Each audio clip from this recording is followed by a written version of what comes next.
નમસ્કાર મિત્રો, સ્વાગત છે તમારું મારી ચેનલમાં.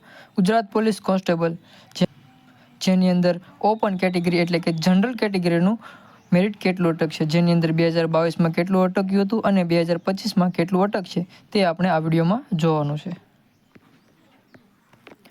વર્ષ 2022માં લેવાયેલા પોલીસ કોન્સ્ટેબલની એક્ઝામમાં જેની અંદર જનરલ પુરુષ કેટેગરીના ડીવી માટેનું કટ ઓફ જોઈએ તો જેની અંદર 81 માર્ક હતા અને જનરલ મહિલા ઉમેદવારોના માર્ક જોઈએ તો જેની અંદર 70 માર્ક હતા. આ માર્ક ડીવી માટે બોલાવવામાં આવેલા ઉમેદવારોના આમ તમે જોઈ શકો છો કે ડીવી માટે બોલાવવામાં આવેલા પુરુષોના માર્ક 81.80 હતા અને જેમનું ફાઇનલ મેરિટ 87.25 ગયું હતું. એમ ટોટલ 6 માર્કનો વધારો થયો હતો. એવી જ રીતે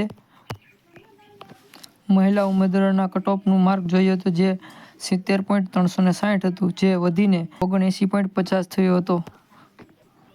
આમ ફાઇનલમાં 9 માર્કનો વધારો થયો હતો. અંતિમ મેરિટ જેની અંદર એનસીસી, સ્પોર્ટ્સ સર્ટિફિકેટ વગેરે વધારાના માર્ક ઉમેરાઈને આવ્યું હતું. આમ આપણે જોઈએ કે 2025ની ભરતીમાં ડીવી માટે બોલાવવામાં આવેલા પુરુષ ઉમેદવારોના માર્ક જે 120.50 હતા અને મહિલા ઉમેદવારોના માર્ક 98.25 હતા. આ માર્ક ફાઇનલ મેરિટના નથી, પરંતુ જે ડીવી માટે બોલાવવામાં આવેલા ઉમેદવારોના માર્ક છે.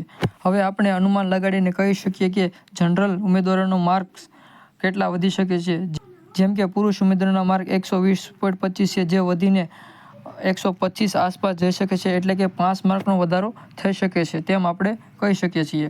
અને મહિલા ઉમેદવારોના માર્ક જે 98.25 છે, જે વધીને 102 આસપાસ જઈ શકે છે, એટલે કે 4 માર્કનો વધારો થઈ શકે છે.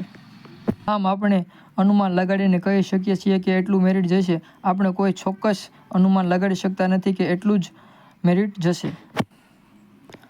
આમ તમારે કોઈ બીજી કેટેગરીના માર્ક જાણવા હોય તો તમે મને કમેન્ટ કરીને જણાવી શકો છો, જેથી